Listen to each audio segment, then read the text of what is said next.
Ladies and gentlemen, welcome back to Dallas Live, and I am your host, Dr. RC. The number to call is 469-307-1642. We are talking to Colonel Rich Graham, retired U.S. Air Force pilot, and who is an author of a number of books. And he was famous for piloting SR-71, the Blackbird. The books are available at Amazon.com and also at eBay. Rich, welcome back to the third segment of our program. Good to be back. All right, now, were you able to look at what I told you on that particular book, Yes. page 16 and 17? That's the one Yes. I was talking about. Can you explain? That was one of the problem that you faced in one of the missions, correct? Well, he didn't have any problem. Well, that was Jim Wilson's telling the story. Yeah. That's a story. It's a quote. He wrote the whole article. He took out a. Oh, he took off before from- we go back, go back. Who is Jim Wilson? Jim Wilson was an SR-71 pilot, Okay. and He was your colleague? well, when I got there the next year, he was still in the program. Yes. Okay. And they were up at Griffiths Air Force Base in Upper New York. They were flying missions into the Arab-Israeli area. And then finally, they decided they could do better if they moved the whole operation down to Seymour Johnson Air Force Base in the North Carolina. Because being up in New York, that's a lot further than going down to North Carolina. So he took off on that mission from Griffiths Air Force Base and then landed back at Seymour Johnson in North Carolina. That was all planned. There was no emergency or anything like that. I missed that part. I think I missed it as I was reading it. I had to do a fast reading this morning to catch up with you. Yeah, it says on page 14, the SR-71 pilot Jim Wilson. So this was his account. Okay, Yeah. so this is what he okay, I understand. I missed it. I didn't read that part, so I thought it was you. So No, that was him. That was okay. his story. Okay, I'm glad that you clarified it. Very interesting. Okay. Did you fly? By the way, I want to ask you this. In your flights, did you cover pretty much entire world, all over, everywhere? We pretty much covered the only time the SR-71 has ever been in the southern hemisphere was we took it to, I can't remember the year, I'd say about 1980, 81. We flew an SR from Okinawa, Japan, down to a place called Diego Garcia in the Indian Ocean, which is south of the equator. Correct. And we just had an airplane down there to see. It belongs to the British, the island. It's a little atoll out in the middle of nowhere, but it's a very strategic location to refuel from. So we took an airplane down there and landed just to see how the operation would work if we needed to.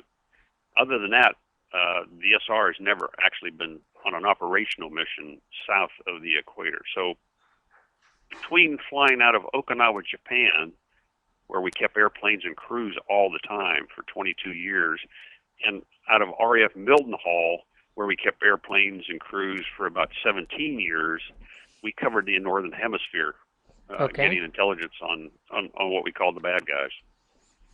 I see. So yeah, Diego Garcia. I remember that little island. It's a very tiny island, about 1,000 miles from the tip of India. Yes. And it's on the southern portion of the equator. Yes, that's a very small island, isn't it? Very, very small. It has a big Navy presence there. Some nuke subs go in and stuff like that. But when we were going, we were just testing the capability if we needed to fly out of there. And we took one of the hangars, one of the shelters that holds an SR from Beale Air Force Base, California. We dismantled it, and it was shipped out to Diego Garcia to be the hangar for it. So we proved the capability, but we never flew an operational mission out of Diego Garcia. Now, you probably did not have any reason to go around Australia or New Zealand or that part, right? Because there is no enemy. They are not enemy territory. No, we did. We've actually flown out of Okinawa, Japan. Okay. We flew 4 missions that went all the way in through the Indian Ocean, and it came in what we call the back door up the canal and did intelligence on Iran and Iraq back then. This is back in the early 80s, mid 80s. Okay. So we've flown over the Mideast countries from what I call the front door coming out of Mildenhall. Okay. Into places like North and South Yemen. And we've also flown them out of Okinawa, which is a long flight. It's about a 12-hour flight out of Okinawa and back, coming into the Mideast area. I see. Okay.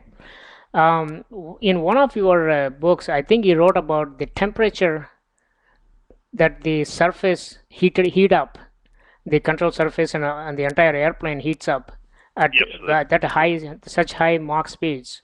yeah. Uh, Once yeah. you cruise at Mach 3, which is about 2,000 miles an hour, just from skin friction, the the plane and the rudders and everything, they'll get up to around 600 degrees Fahrenheit. The flat surfaces of the airplane will be about 450 to 450 to 500 degrees Fahrenheit, and the fuel internal to the airplane, the 80,000 pounds of gas, as you eventually burn down less and less fuel, it'll reach a temperature of 350 degrees to 375, just the fuel temperature. Wow. So in other words, you are telling on your book that you are able to heat your food just putting it against the window glass. Yeah, what we had was tube food, and I took up macaroni and cheese and beef and gravy in this tube. You squeeze it out like toothpaste Uh through a tube through your pressure suit, which allows you to eat and stay nourished. And I would push it up against the window and warm up my food prior to eating it. huh. Okay. And the amazing thing about those temperatures I just quoted is the outside air temperature at 80,000 feet, just about everywhere in the globe is pretty much a minus 70 degrees Fahrenheit. That is correct. So, Yeah, minus 65, 70. Yeah, that is exactly right. So so you go from a minus 70 up to about 600 degrees for leading edges. That's a pretty big delta change in temperature. that's absolutely true. Now, see, that's why when you see at the comets traveling across in the sky, they have this long trail and a lot of fire. Even though in the deep space it's minus 200 degrees or something like that, right? And they still burn because of the friction at which the speed at which they travel. I would imagine a comet or one of those interstellar space particles. They travel at the speed of 11,000 or 12,000 miles per second, miles per hour. So that's why they produce so much heat. Interesting. Now, coming back to the SR-71, some of the interesting things, you have in your book, you quoted one strange but true incident of a tanker pilot, okay, who was caught in sitting in some other airplane. Can you tell our audience what kind of things like this went on sometimes? Well, this was a very unusual thing. It normally didn't happen.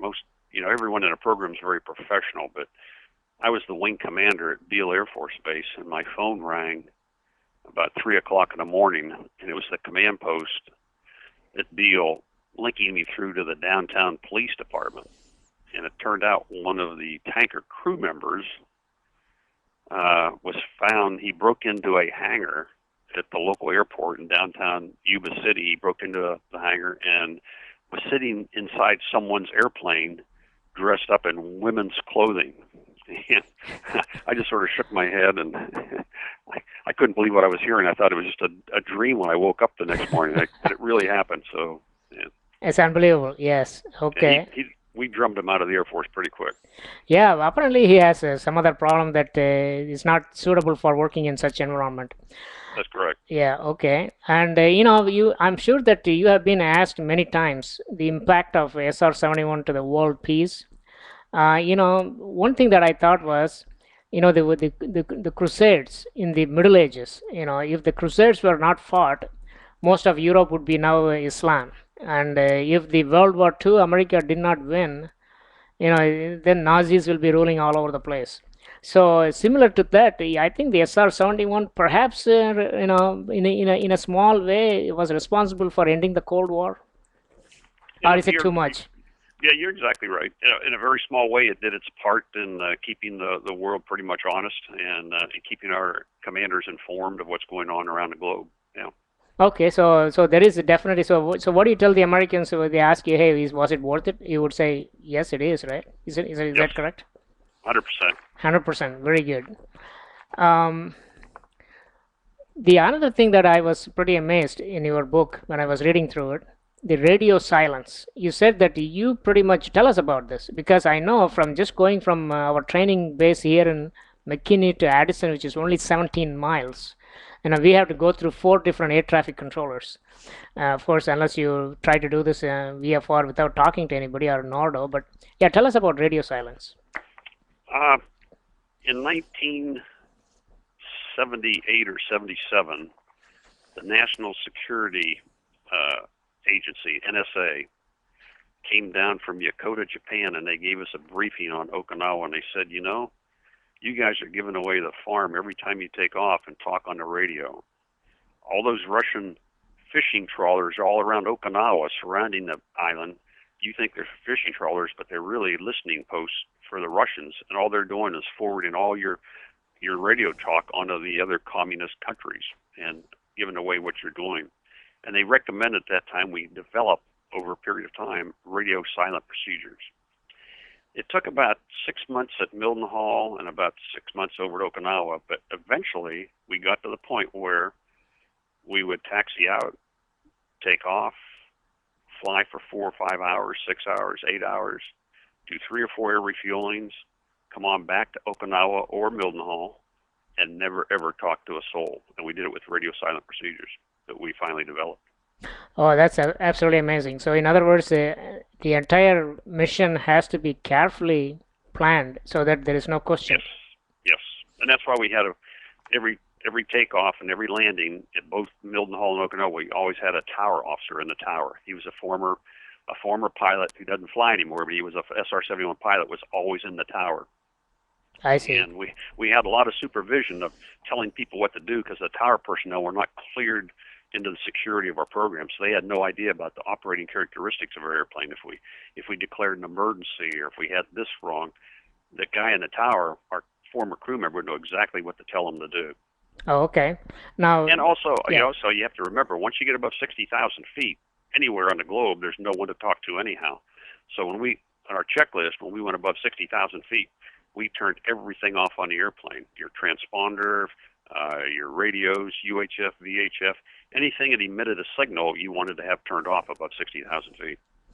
Well, that's interesting. Now, your navigation in those times, above 60,000 feet, you won't be able to receive VOR receivers or ADF or DME.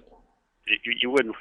First of all, you wouldn't want to rely on the bad guys doing it because they'd try to lure you into their country or right. into someplace dangerous. So we had our own internal astro tracker that I talked about earlier. It kept us within 300 feet of the center line. I see. Now, of course, there was no GPS in those days. So what is your primary navigation procedure then? The navigation is an astro tracker. It's a big guidance group that's about, I would say, size of half of a refrigerator. And the guidance group was programmed days before. And it went to our maintenance shop, and they ran the tapes on it to make sure everything was accurate. And about 2 hours before takeoff, a hatch on top of the airplane was taken off, and this guidance group was carted on out, and it was on a crane, and a crane would lower it into the compartment right in front of the air refueling door. And then the cover would be put over top. Part of that cover of the airplane was a quartz glass window about 8 inches in diameter, very highly refined, thick piece of quartz glass. On top of the guidance group, this refrigerator, if you will, which orchestrated everything on the airplane, was a telescope, and that telescope sat on a gimbaled platform that looked up through that quartz window.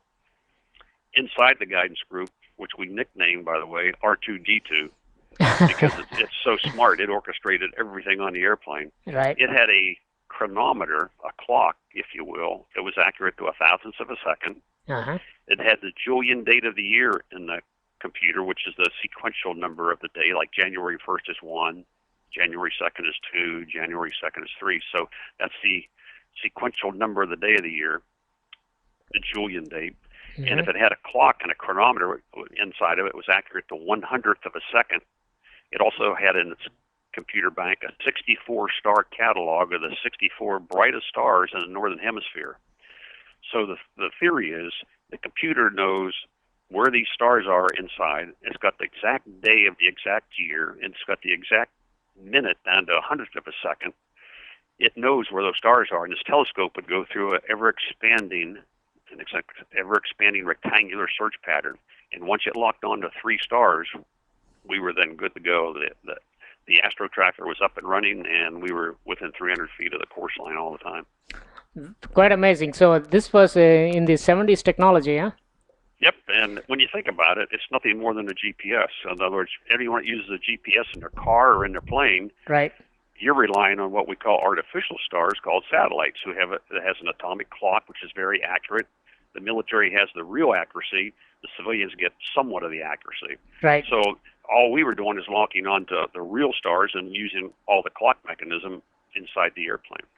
Pretty amazing. Now, we are just about completing the third segment of our interview with Colonel Richard Graham.